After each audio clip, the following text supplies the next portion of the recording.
Konrad Witz is going to be one of the most notable 15th century German artists. And he's going to create the altarpiece of St. Peter, of which we only have 2 of the 3 pieces. And this is the miraculous draft of the fish. Now, what he has done here is he has captured a scene in which Peter is trying to emulate Jesus by walking on water. And of course, by not having faith at one point, he falls into the water.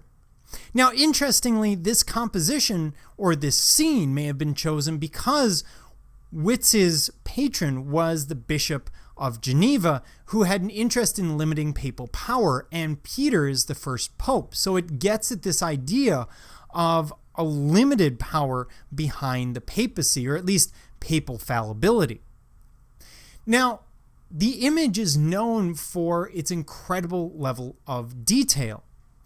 As we look at it, for example, at the shore here, you'll see that he has captured the water in incredible detail, capturing the clear shallows of Lake Geneva in Switzerland.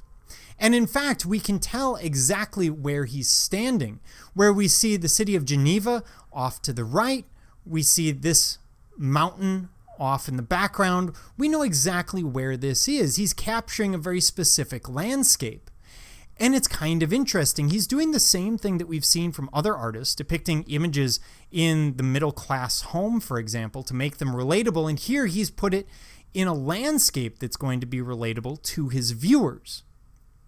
Now, when you look at the background, you'll see the men fishing.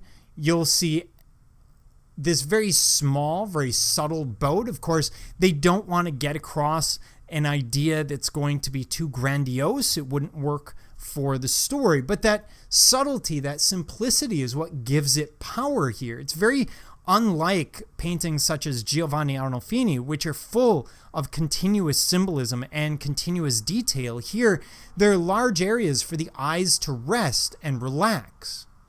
Now, the one thing that is missing as you look at is a sense of atmospheric perspective. Even mountains in the background are roughly the same value or tone as what we see in the foreground. And that's a little unusual, especially after the Italian Renaissance. But in this case, Witz has decided to move beyond that, focusing us entirely on what's going on in the foreground, but still giving us a sense of grandiosity, almost telling us that God is far greater than this single, albeit religious scene, that God is all around us, divine creator.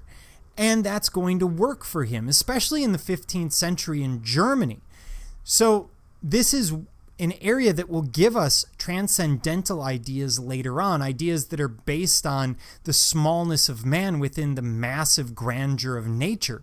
He's just sort of getting at those ideas a little earlier, giving us a bit of foreshadowing of what will come over the next few hundred years.